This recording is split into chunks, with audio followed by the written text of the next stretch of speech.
Hey there, it's Lara here. Thanks for joining me for your weekly astrology forecast. This one is for the week of January 20th to the 26th, 2021. So, wow. As you know, has been the case for a long time, we have a lot going on this week. And in fact, as far as 2021 goes, these next couple of weeks are really crucial, pivotal moments, intense moments. The remainder of January and even into February, and then come spring, we have a few bright spots, so that's good. And not to say that there are no bright spots at all, in the next several weeks, but we have some turbulence definitely to navigate. So we're going to talk about that in this video. We're going to talk a lot about Aquarius because the sun is moving into Aquarius today as I'm recording this, which is actually the 19th of January, and I'll post it early tomorrow, the 20th. But so the sun is moving into Aquarius. We've got a whole lot of energy in Aquarius and even more to come. So we're going to focus on that and what that means for each of us. And just like last week, I did a sort of deep dive into Capricorn, and people seem to really like that. So I'm going to do something similar here with Aquarius in this video. But before I do that, I just want to show you something. So right after I recorded last week's video, I received this beautiful gift in the mail, snail mail, so cool in this day and age. And I got this amazing necklace. I'm just going to hold it up so you can see it a little bit better. Beautiful leather strap. The stone is called shungite. And these earrings that I don't know if you can see them too close. I'm sure you can see my gray hair, but and that stone is green kyanite, I believe that's, yeah. So I got these from somebody who is a friend from the internet, who sent this as a thank you for, sort of what I put out there, right? My offerings, these videos, that sort of thing. So I really do appreciate it.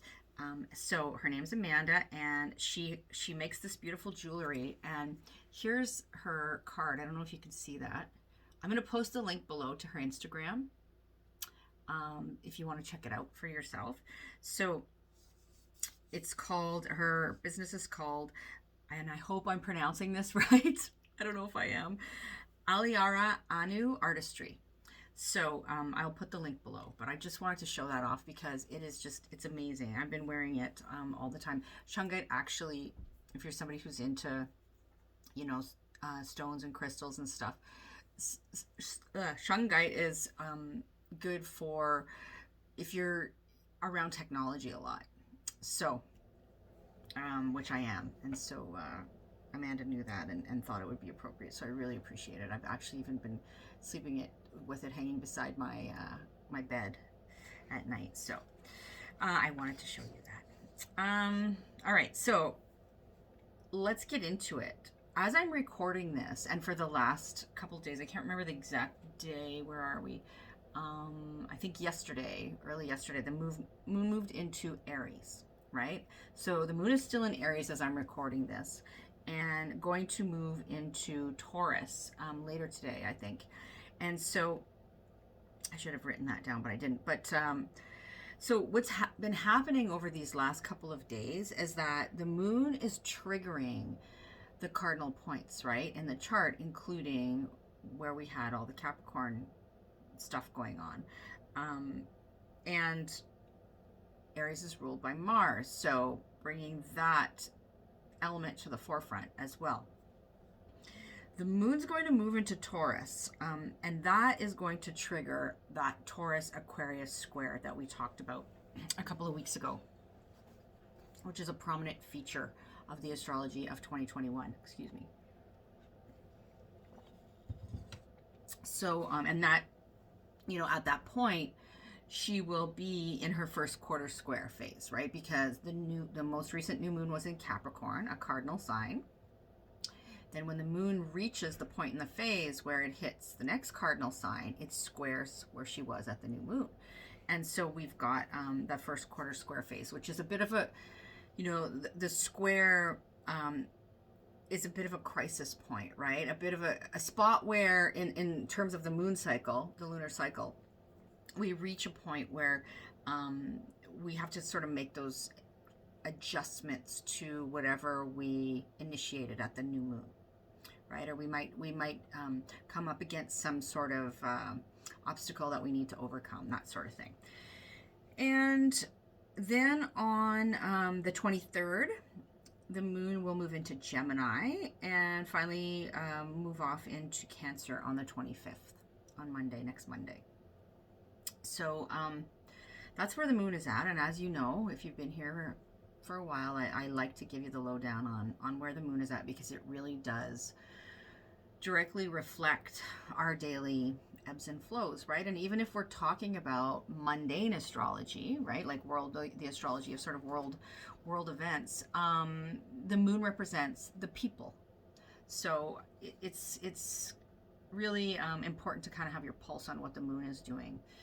So that's where the moon is at. And as I said, the sun is entering Aquarius today, the 19th, Tuesday. So as the sun enters Aquarius, we're going to have, obviously, yet another planet in Aquarius. I'm going to show you the chart shortly. We already have Jupiter and Saturn and Mercury in Aquarius. Mercury is going to retrograde in Aquarius at the end of the month, so we'll have an extended visit in Aquarius.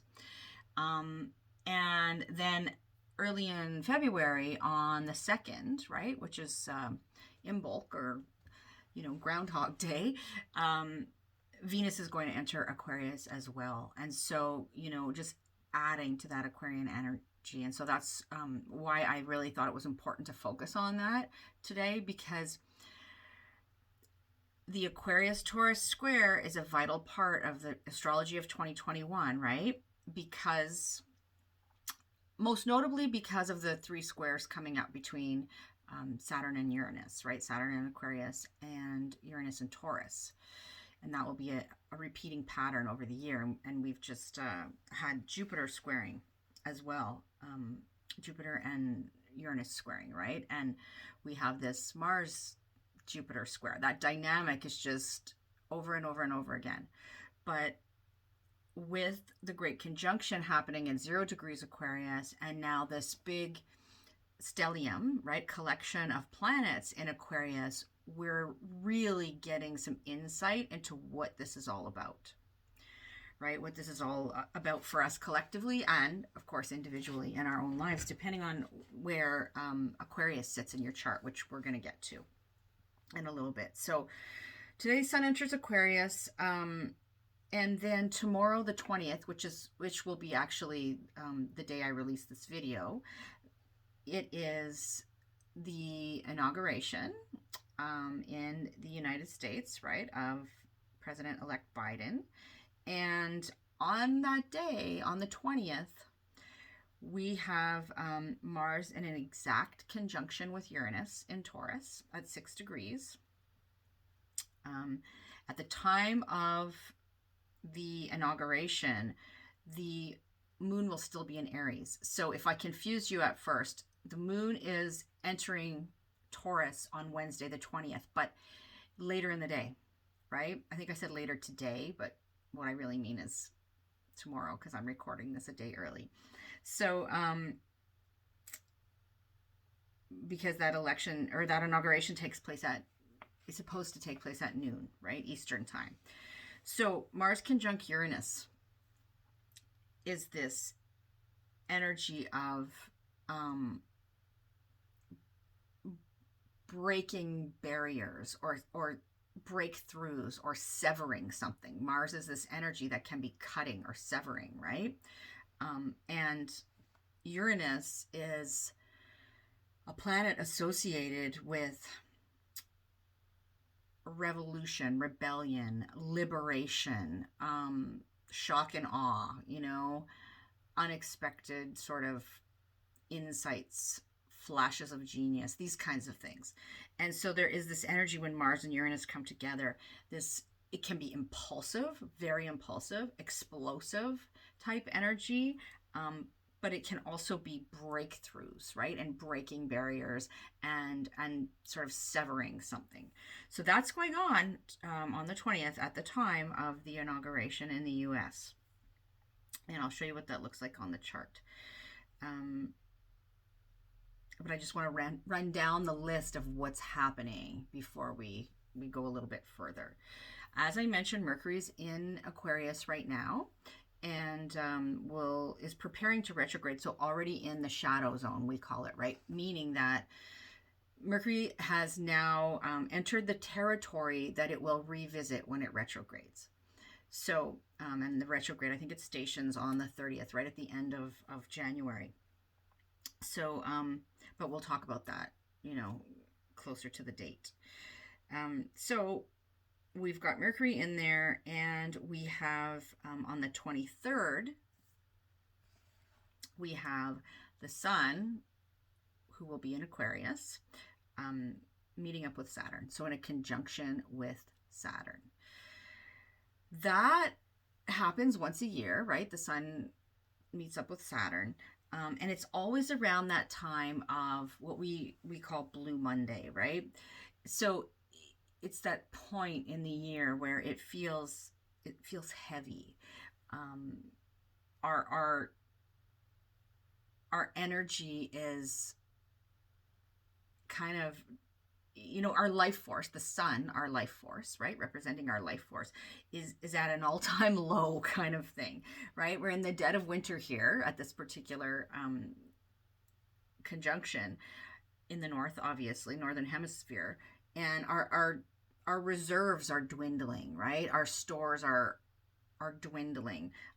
We're kind of confronted with maybe some obstacles, that kind of it's like, you kind of feel like the life is just being sucked out of you around this time of year in the northern hemisphere. We're in the dead of winter, and it's particularly poignant this year because we're all in lockdown, and we have obviously still dealing with the pandemic and all of that. So it's particularly heavy, right?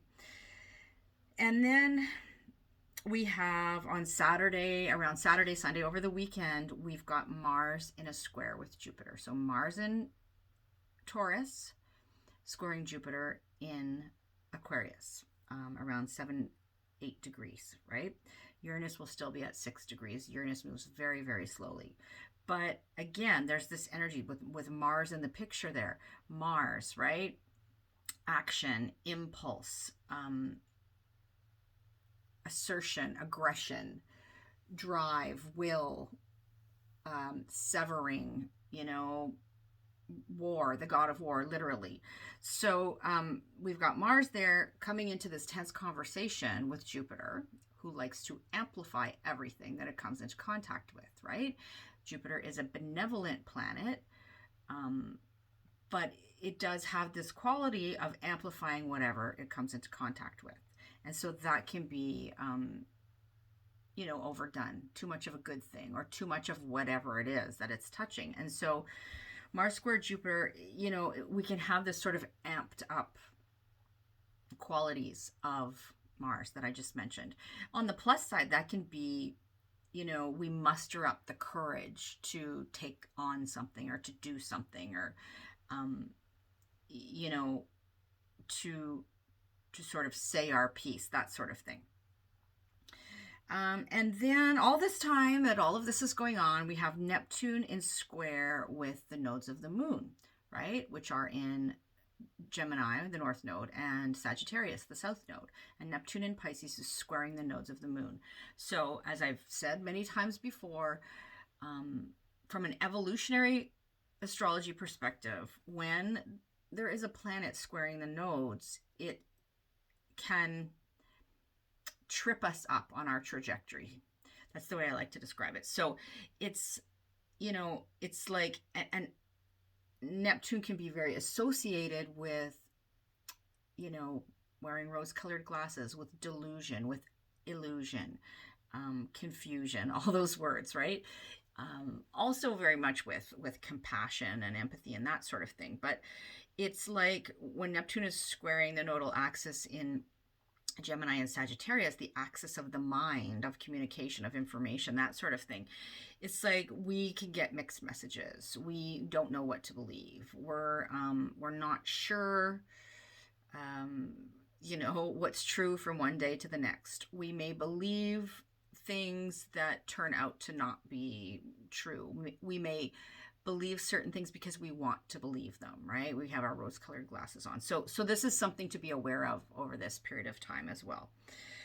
And then next Tuesday, the 26th, we have the Sun in Aquarius squaring exactly Uranus in Taurus. So before I dive in a little bit further to that, I'm going to show you the chart now, so you get a visual of what's going on. So here we have the chart, and you can see how we have right here, here's Mars conjunct Uranus, right, on the 20th, exactly at 6 degrees. And that's in Taurus, the fixed Earth sign of Taurus. And then you see over here, we have all these planets in Aquarius, right? We have Mercury, who will station retrograde at the end of the month. We have Jupiter at 7 degrees. So in a square to Uranus and Mars. We have Saturn over here at 3 degrees. So we're going to have Saturn approaching the square to Uranus. And we have the Sun at 0 degrees Aquarius, right? Hitting that point of the great conjunction that happened on the solstice. And then, of course, there's Pluto still doing his long-term thing in Capricorn, that process of going deep and transforming that area. And there is Venus in Capricorn, right, who will, on February 2nd, make her way into Aquarius too, and amping up the Aquarian energy even further. There's Neptune squaring the nodes of the moon in Gemini and Sagittarius, like I just mentioned. And then, as I said, the moon's in Aries, right? Still on the 20th at noon, and then later in the day we'll move into Taurus. But what I want to show you, what I really want to draw your attention to is look at these red lines here between Taurus and Aquarius. This square conversation of tension. It's like somebody took a red crayon and scribbled, right, over the chart like that. It's this inflamed part of the chart. I have a cat who's trying to either get in or out. I think out of the room right now, so I may have to pause briefly, depending how disruptive that is. Anyway, so that's the chart. So I was saying that on Tuesday the Sun is squaring Uranus, right? And I just want to talk a little bit about what is the Sun? What does this mean? So the Sun, because the Sun is entering Aquarius on Tuesday, today, as I'm recording this video, the 19th, and we're in Aquarius season, officially an Aquarius season. So happy birthday if you are an Aquarius sun sign. So the Sun, like I mentioned, it's our life force, right? It represents our life force, what we sort of radiate. And it also is it's the masculine luminary, right? Whereas the moon is the feminine luminary. And when I say masculine and feminine, I don't necessarily mean men and women. It's just that sort of universal energy, right, of masculine. It represents, when we're talking about like the bigger collective picture, leaders, rulers, that sort of thing, right? And so we've got this energy of the Sun in tension with Uranus, the disruptor, right? And so, like, all that to say, this is not a time where I would be taking major risks and doing crazy things right around now. But it also might be a time where we see some sort of developments around and surprising developments in terms of leaders, authority figures, rulers, that kind of thing. So I'll put that out there. But all these factors together, right, Uranus and Mars coming together in the fixed earth sign of Taurus, squaring Jupiter, eventually Saturn, the sun. Mercury's there, about to retrograde. Venus is going to enter there February, early February. So all of this together, particularly the Mars Uranus piece, and Sun Jupiter, what we've got going on this next week, which is what we're kind of trying to focus on. Although it's hard because this is part of the bigger picture that's playing out, right? But we'll just try to focus all this together. It really conjures several images. When I was taking notes about this and looking at the chart and thinking about it, it made many things come to mind. So, and I'll share some of those with you. It's like short circuiting. I get this kind of image of short circuiting, right? So it's like somebody, accidentally pouring coffee on your laptop, and it's right, and now you have to get a new laptop. Or like crossing wires that lead to a jolt. If you've ever boosted a car with booster cables and you put the wrong cable on the wrong post, right? You get this kind of thing. So it's got that vibe to it. There is, like an electrical storm almost, right? That comes to mind. It reminds me of, and I've used this analogy before, this analogy of Doc Brown in the Back to the Future movies, right? Played by Christopher Lloyd, the sort of mad scientist. That's very Aquarian. And so it's like that scene in the movie where they harness the lightning that strikes, I think it's the clock tower, or the tower in the town square, the clock in the town square, whatever it is. And they harness that electricity to help move the, take the DeLorean into the future or whatever. So it's kind of like that. I also thought of Frankenstein, right? Being jolted to life. And on the sort of downside, it conjures images like, the image, you've heard the phrase, I'm sure, running around like a chicken with your head cut off, right? So it has the potential to be that kind of energy. Or this energy of like a major adrenaline rush, where you've probably heard stories of people, performing superhuman feats, like, moms lifting cars off their kids and things like that, and what happens after you have a major adrenaline rush like that? You usually have a crash, right? And you need to recoup. And it's like we need a ground wire, right? In our own personal lives, we need a ground wire, something to keep us from short circuiting, something to nurse the adrenaline hangover kind of thing. So think about, what does that look like to you, right? What are those resources that you that are your kind of go-to resources that help you stay grounded and not sort of frazzled and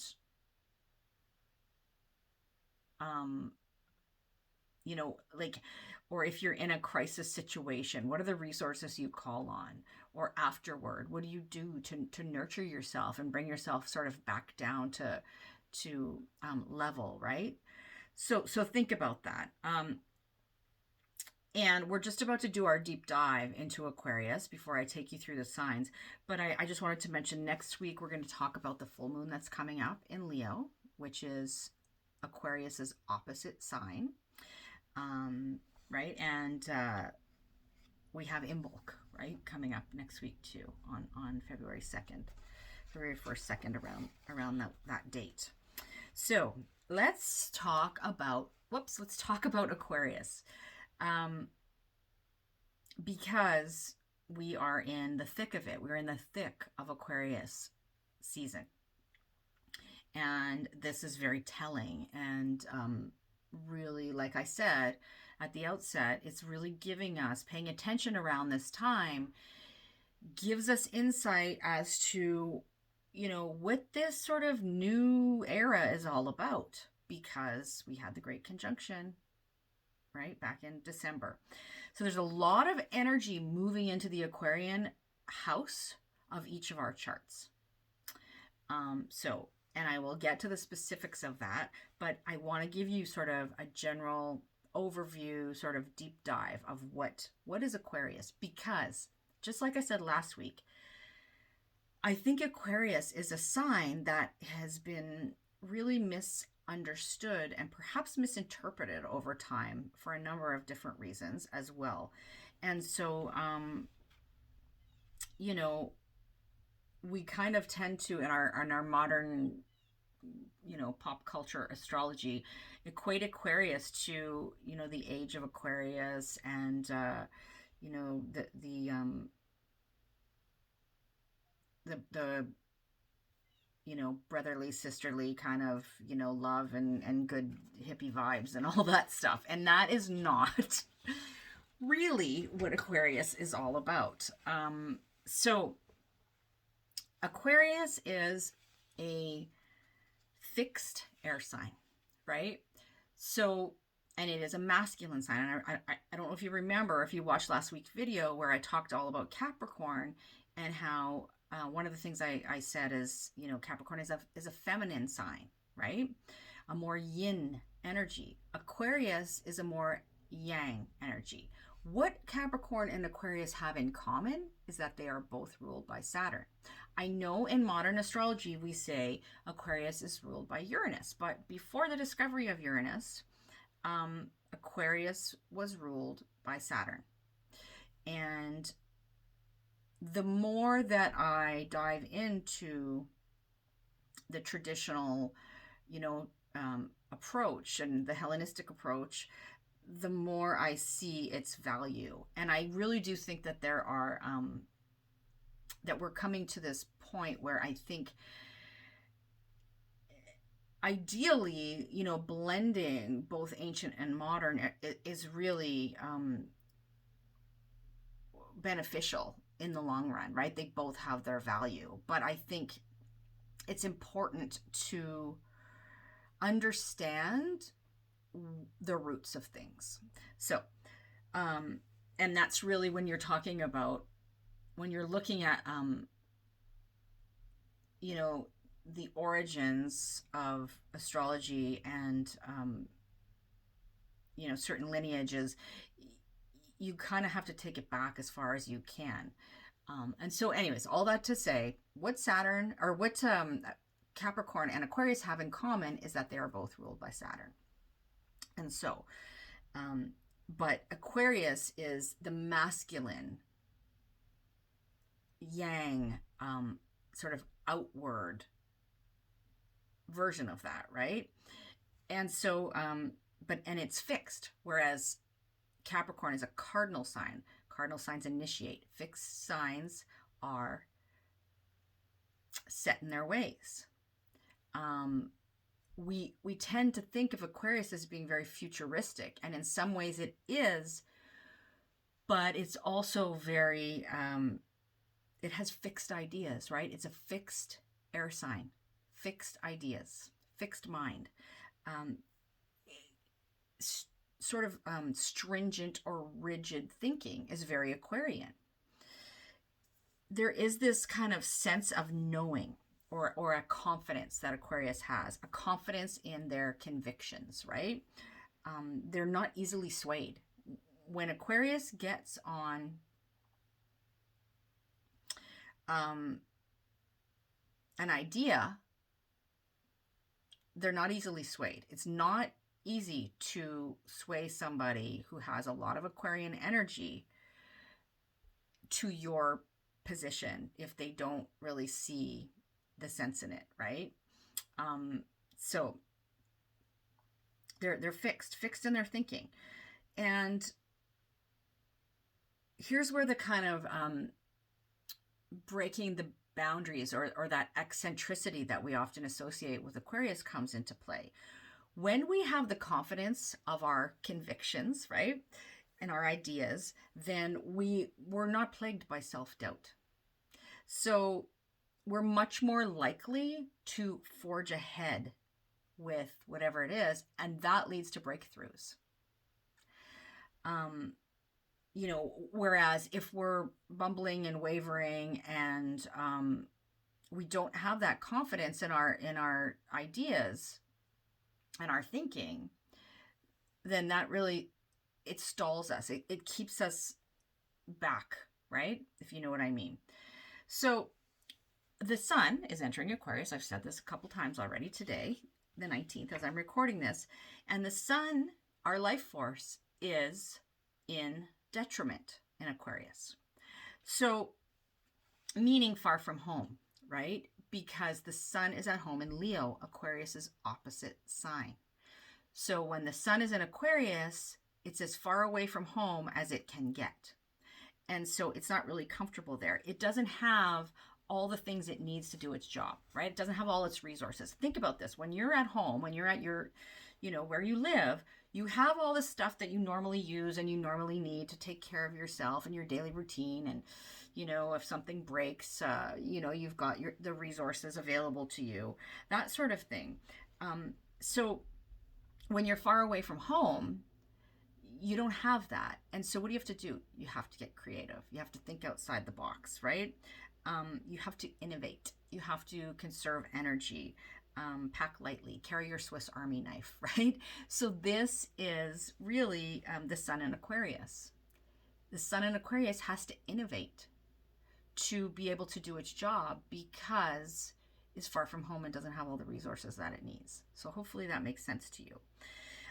And so this is a good reminder to all of us, right, during Aquarius season, that we have to get creative. We have to innovate. We have to think outside the box in order to really get through, in the Northern Hemisphere anyways, this dreary time of year. Excuse me. We have to also have an eye on the horizon to the future, which is where that futuristic sort of Aquarian vibe comes in, right? We have to kind of grab on to the knowingness that spring is on the way. Spring always follows winter, right? The light always returns.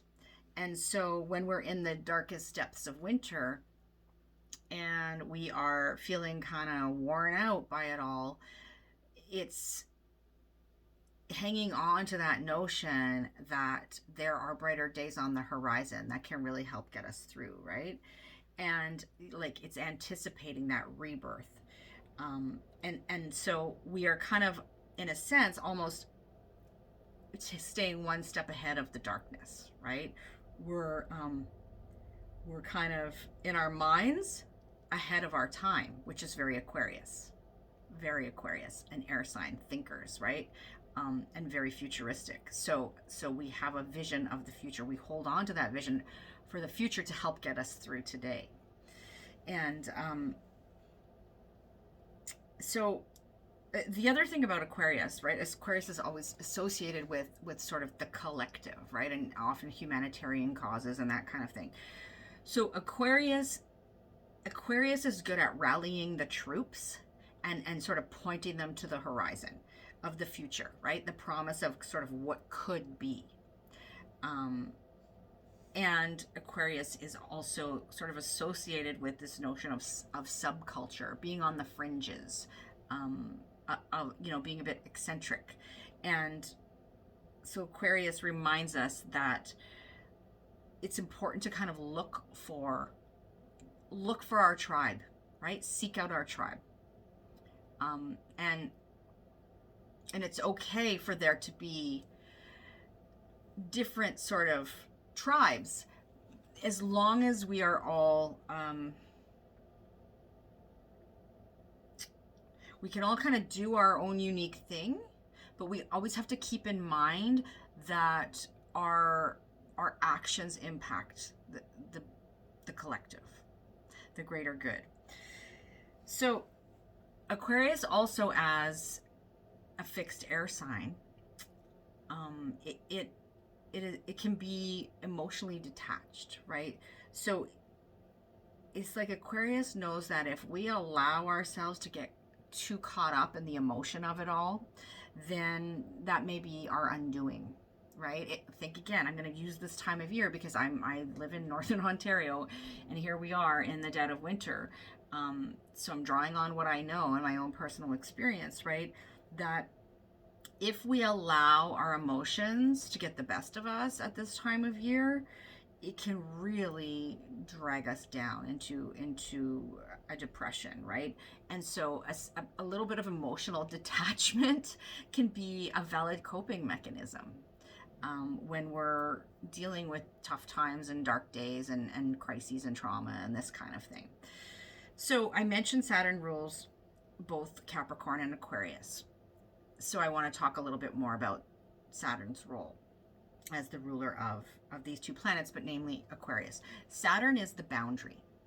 So before the invention of telescopes, Saturn was the, as far as we knew, right, on Earth, the farthest planet out.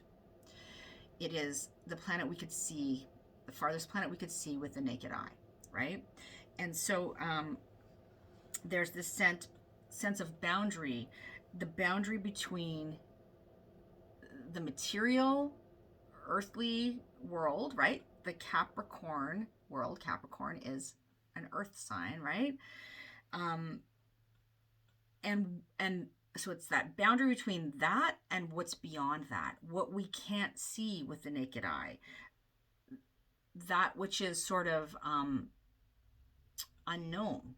Whereas what's inside the boundary, Capricorn, is the tried and true and what we know, right? And what we can touch and feel and build with and all of that, and our traditions, and that's all Capricorn.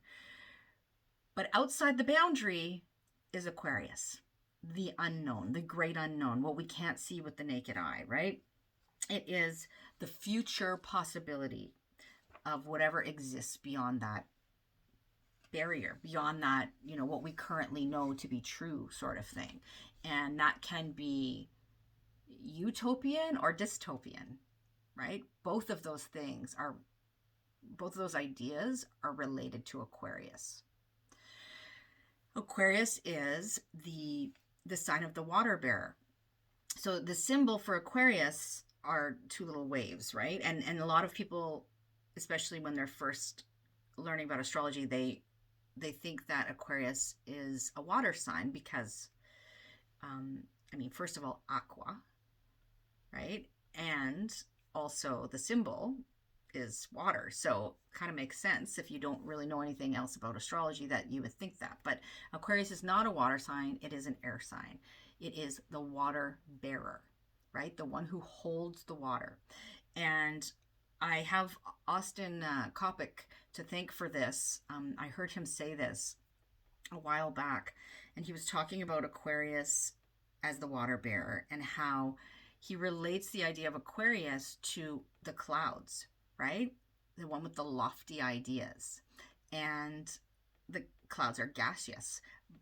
They hold the water, and when it becomes kind of too much, when they get too full of water, they release that water onto the earth. And so, and that allows things to grow and to thrive, right? And if we think of the water as, sometimes we equate water with our emotions. So Aquarius is kind of letting go of the emotions. But as the water bearer, it's also this idea of the wisdom, pouring that sort of wisdom, that knowingness, that those great ideas onto humanity. And so, but if there's too much water, right? Too much water released, well, that's not a good thing either. That can cause floods, destruction, that sort of thing, right? So using that metaphor, I think, can be helpful. And I alluded to the fact that Aquarius, as a fixed air sign, can be quite rigid in their thinking, or quite stringent in their thinking. So that brings me to just touch on the shadow side of Aquarius being, someone who is so attached to their version of reality or to their ideas, that it's to the point of zealotry, right? Of being fanatical, of being uncompromising in their views. Aquarius can be the rebel without a cause.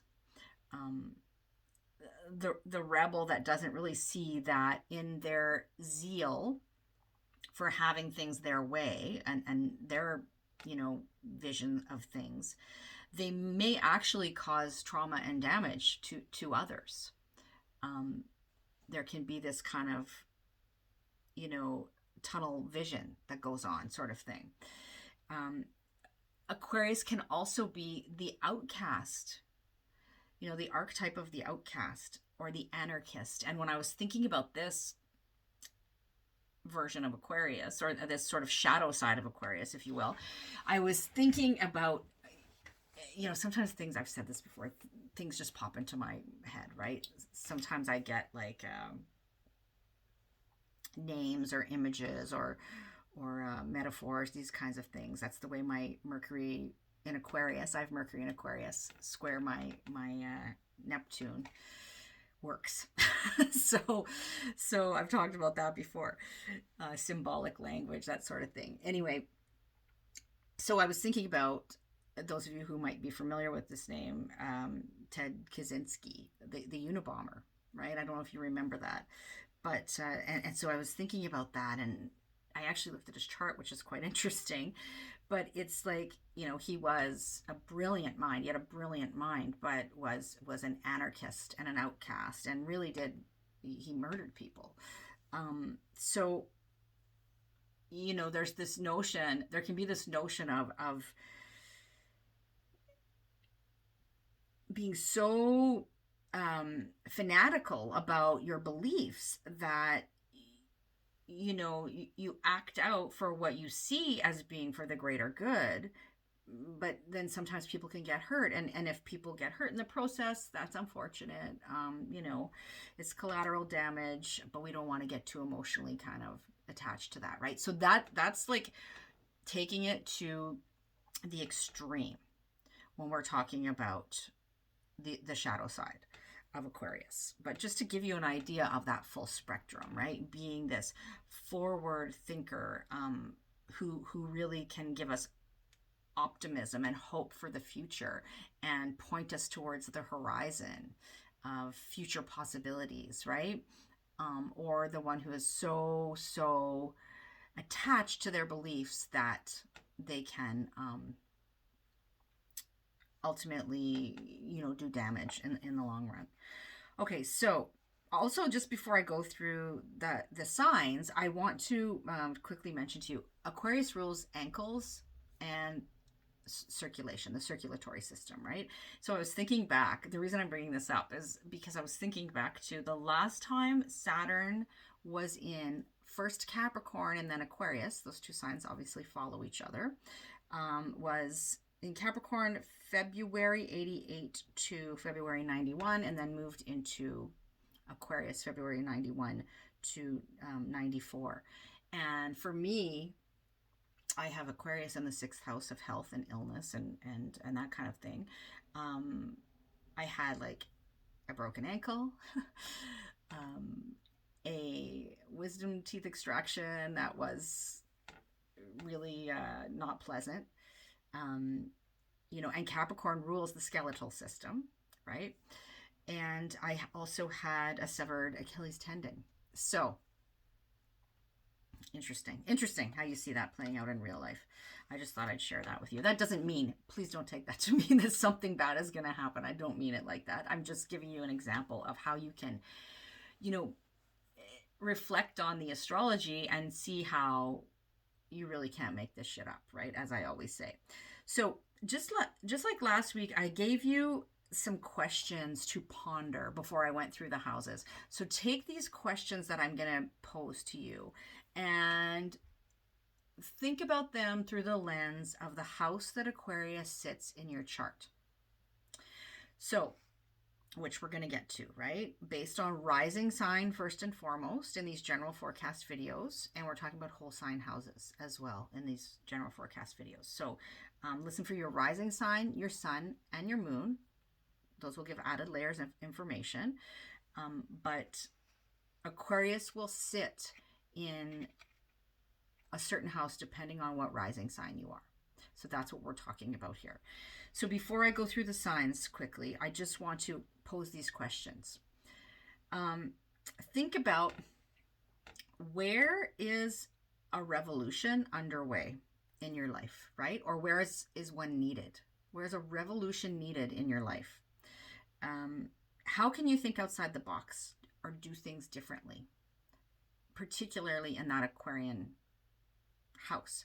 And to a degree, the Taurus house too, because that's where Uranus is, right? And I talked about the Taurus Aquarius square 2 videos ago. So if you didn't see that, it's really relevant and you can still go back and watch it. So next question, how, or maybe not how, but am I being too rigid in thinking, like in my thinking or in my approach to this particular area of life? What unique knowledge do I have to offer the collective, right, in that area? What can I do for the greater good without sacrificing my sense of self completely? How can I be the rebel with a cause? How can I push the boundaries in a way that is both self-affirming but doesn't lose sight of how my actions impact the whole?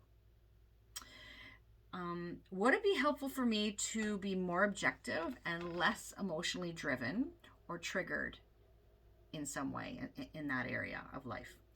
Or do I need to allow myself to feel more emotion right there? So in other words, another way to say that would be, is my emotional attachment or lack of emotional attachment regarding certain things a help or a hindrance, right, to my progress? Next question. How do I want the future to look, particularly regarding that area of life? And do I need to seek out or learn new information to help me move forward, particularly in that area of life? So apply to the houses that I'm going to give you now, and keeping in mind that there is a square, right, happening to applying to the Aquarius house from the Taurus house in your chart, which is where Uranus is and Mars is currently as well. So I also want to say that if you have heavy Aquarius in your chart, or your chart ruler is Saturn, right? So if you're Aquarius rising, a Capricorn rising, or if you have placements, particularly in the first sort of 10 degrees, particularly around the sort of 5 to 10 degree mark, you're going to feel this energy quite strongly over the next little while. And then, you know, the planets will move forward through the sign of Aquarius. But, you know, Venus is coming in there on February 2nd. So, all right, let's get to it because we're already at pushing an hour here. So I'm going to go through these fairly quickly because I've given you a lot to chew on here, and apply the questions, right, and the information in the introduction to this area of life particularly.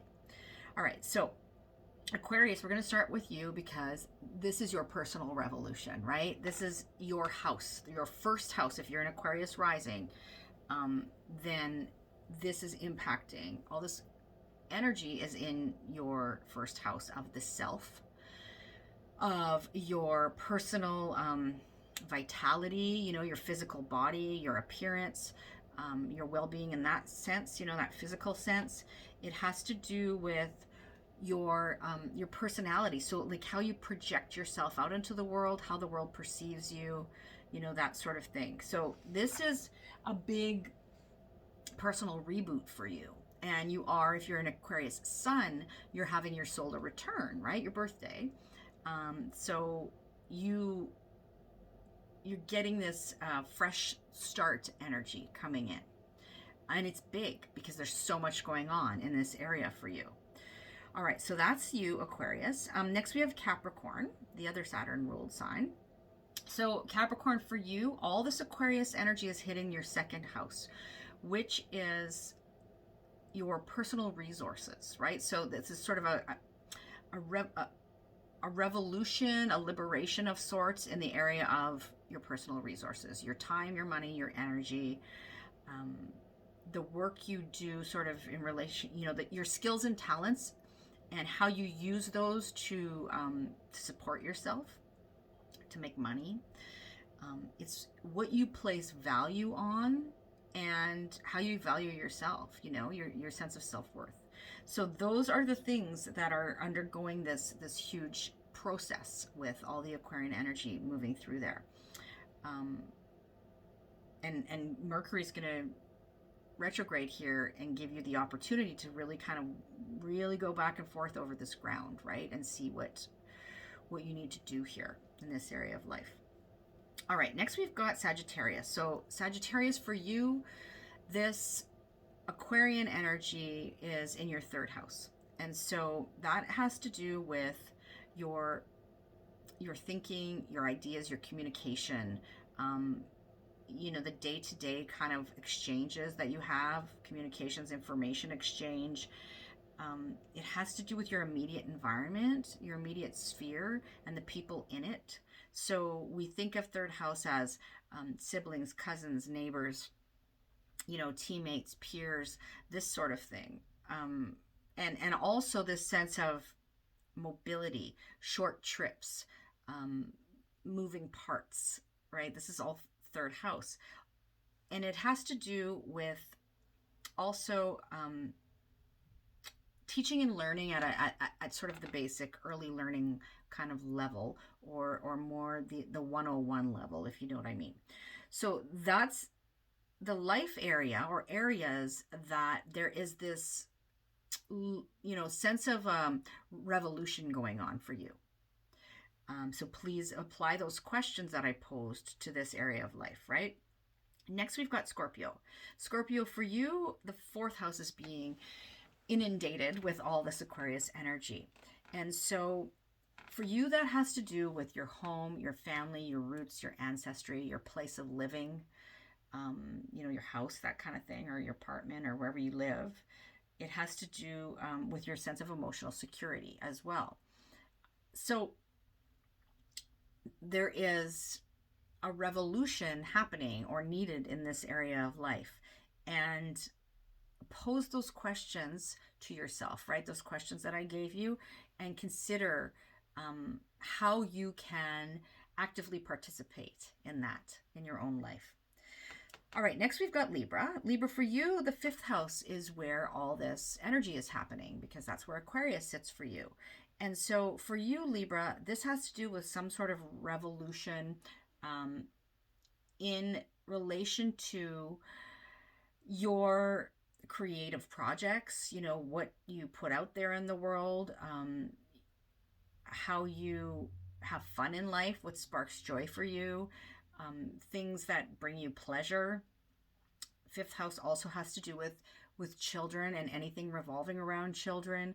So this is the area of life where there is, life is asking you for some type of revolution here. So you can apply the questions that I posed to this area of life to help you navigate that.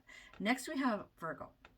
Virgo, for you, this Aquarian energy sits in your sixth house, right?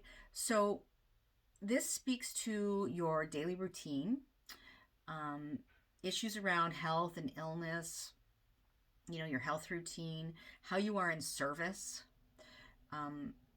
relationships between unequals, people who aren't on an equal playing field. Pets fall into this sixth house as well. So this area of life is where is being inundated by all this Aquarius energy, and some sort of revolution is taking place that you are being asked, ideally, to actively participate in, right? So that's for you, Virgo.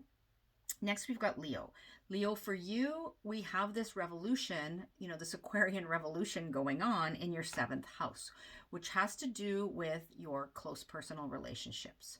It can have to do with your significant other, marriage partner, business partners, people that are close to you, you know, that you have kind of a close relationship with. It also has to do with contracts and agreements in the seventh house, and rivals as well. We have in the seventh house. So listen to the intro and take those questions that I pose and apply them to this area of life. So that's for you, Leo. Next, we've got Cancer. So Cancer, for you, this is hitting your 8th house, right? This Aquarian energy. And so this is a revolution in regards to your shared resources. So it has to do with, you know, money that comes from your partner. It could be clients. It could be taxes, insurance, wills, debt, mortgages, this kind of thing. The 8th house speaks to this process of death and rebirth, right? Transformation, issues around mortality, this kind of thing. Our 8th house. You know, the skeletons in the closet are very 8th house as well. That sense of psychological kind of depth, right? So this revolution is taking place in this part of your chart, and you know, the idea here is to actively participate in that, right? So that's for you, Cancer. Next, we've got Gemini. Gemini, you have this energy in your 9th house. So that's where Aquarius sits for you. So there is some sort of revolution that needs to, is happening in relation to your worldview, you know, the way you think about the world, your belief system, issues around higher learning. So this is things beyond the basics, right? Teaching and learning, publishing, also foreign people and places, right? And what you can learn from those. It sometimes has to do with long distance travel in the 9th house as well. So these are the areas of life that are being inundated with this Aquarian energy that are calling to you for some sort of revolution and your participation in that. Next, we have Taurus. So Taurus, for you, the revolution is occurring in your 10th house of your public life, of your career, of your worldly reputation, of your relationship to authority and your own authority, of the legacy you wish to leave, right? This is 10th house, all 10th house stuff. And so if you take those questions that I gave you in the intro and you apply them to this 10th house, that can help you navigate this time for yourself personally. All right, next we've got Aries. Aries, for you, this Aquarian revolution is happening in your 11th house. Your 11th house has to do with your friends, your friendship groups, or any groups that you're associated with. You know, this can be online or in person. It's the collective, right? Groups, clubs, associations, definitely friends. And also people that can help you reach your goals, your hopes and dreams. It has to do with the hopes and dreams for the future that you have. And so there is some sort of revolution that wants to take place here, and you are being asked to actively participate in that. So that's for you, Aries. And last but not least, we have Pisces, right? So Pisces, for you, this is a revolution that's happening behind closed doors in the 12th house, which is where Aquarius sits for you. You know, behind the scenes, things that are going on, sometimes even in the sort of unconscious world, in the dream world, in relation to your spiritual, you know, connection, your relationship with, you know, spirit. It has to do with, but it can quite literally be, you know, places behind closed doors, or how you spend time in solitude and recovery and, you know, convalescing even sometimes. The 12th house can speak to endings and losses, and really,